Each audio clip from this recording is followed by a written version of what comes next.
But the director was there, and he's like, you know what? I'm gonna get a tattoo also.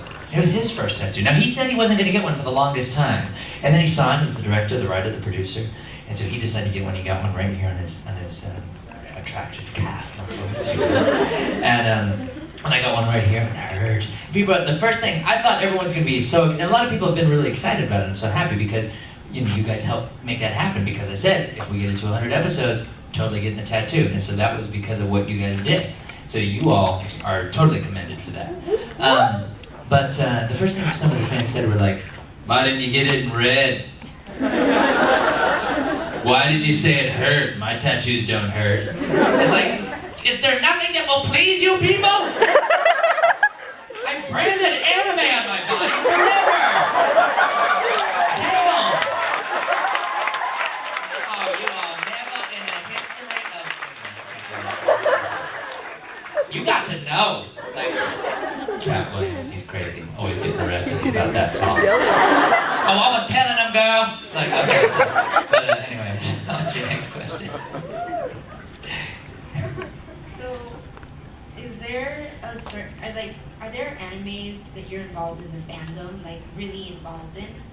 Oh, well, D. Grayman was the one that I had the most involvement in because I produced it and cast it and worked on that show, but we never got to finish it, unfortunately. And also, Sergeant Frog was a lot of fun. And everyone always wonders when Sergeant Frog will come back. And I have a question for you. How many people actually have seen Sergeant Frog? Raise your hands. And keep them up. Beautiful. Keep them up. Keep them up. That's awesome. Keep those hands up. Now, out of this number of hands, how many people bought Sergeant Frog? Ah, now the truth reveals itself. That's why we didn't do anymore.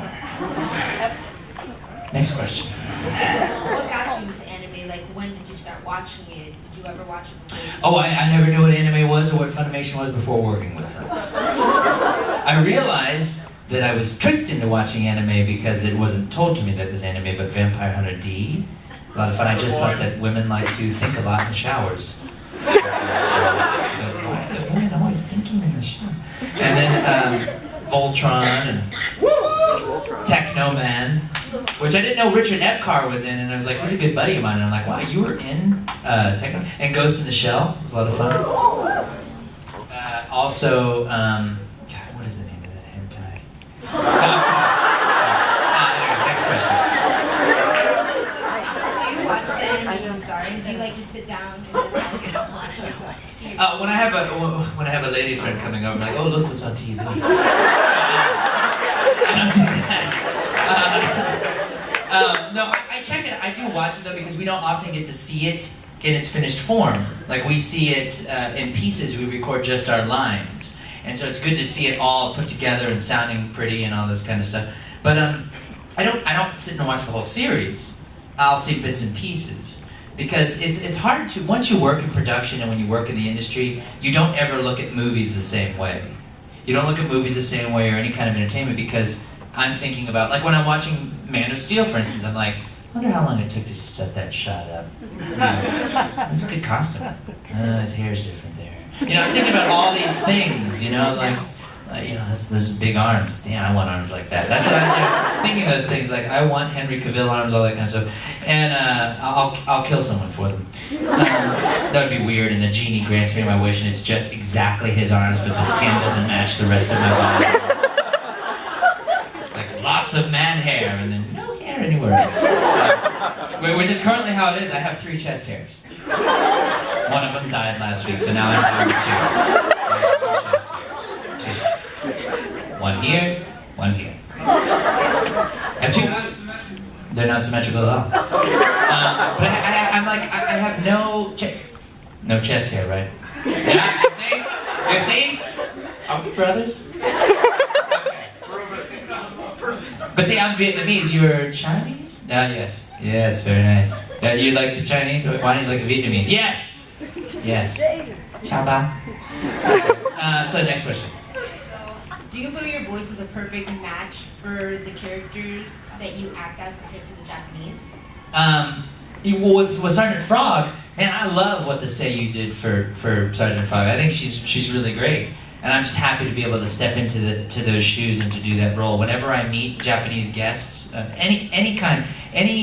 basically any guest I meet from anywhere else in the world, if I say Sergeant Frog, they know exactly who I'm talking about every time. And you should see their face, man. They light up and they're like, "Keroro Gunso!" And they're like Todd Haberkorn, Keroro. Like they know Sergeant Frog, so that's kind of cool. I don't think, I think the one time that I had trouble with the voice and didn't think it quite fit was with, in Save Me Lollipop, with, no, not Save Me Lollipop, Magical, yes, Manta. Thank you, this is the one person that ever saw that show.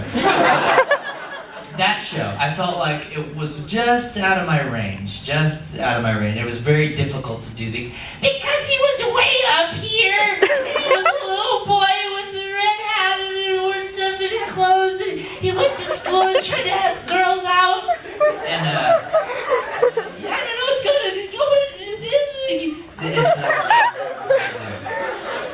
Lots of screaming. And so that was the one time, but everything else I feel like I'm glad I got the role. Now the one role that I wish I would have gotten, that I've auditioned for like 5 times is Spider-Man. I have auditioned for Spider-Man for Marvel so many times. And every time I audition, what they didn't like about, what they loved the first time, they said, oh, we wanted him to go a little older. And so the next time I auditioned for Spider-Man, I went older. And they said, we love it, we just wanted him to go younger. And instead of calling me in and saying, hey, you know what, we liked your read, let's see if we can adjust it a little bit and just give you a little bit of direction and see what happens. No, they just go, oh, he can't do it. Like, it's so funny. How many people are theater majors here? Yeah, minor? Minor, okay, well, I'll kind of talk to you. But no, I'm kidding. But theater majors, yeah? Okay, you know what blows me away about this? I go to an audition for commercials. Now, I don't get a lot of commercial work. I've done some commercials, but I don't get a lot because of my look. Because they've broken this thing down to statistics. You will not see me eating a Subway sandwich because I have this weird, a strange look where it's like, well, he's not quite Asian, but he's not a white guy. But he's got some sort of weird something going on. And it's very strange, and they've told me straight to my face, we don't know what to do with your look. I don't get Mexican at all. Like, you are full-on Asian. Someone just say, ay caramba? You're a Simpsonian. Okay. And so, when I go in for, what blows me away about this industry is I'll go in for, I've directed Shakespeare, I've done Chekhov on stage, but you know what? Todd just can't bite that sandwich the way we need him to. We're gonna pass. It's like, what? I just did a 5-page monologue in an iambic pentameter, but I just can't throw that bag over his arm the way we need him to. He can't do the job. Oh well. It's very frustrating. It's a boo. It's a boo. Next question. How do you select the voices you use behind your characters? What's your process? Well, I look at the character artwork, and if there's reference audio, I base it off of that. If there's not, I just think about I think about that world that the character's in, the genre of the show, and I look at the lines, and I really just study the character, and I come up with something based on the years of operating my microwave without shutting the door, and I let that radiation just sink in.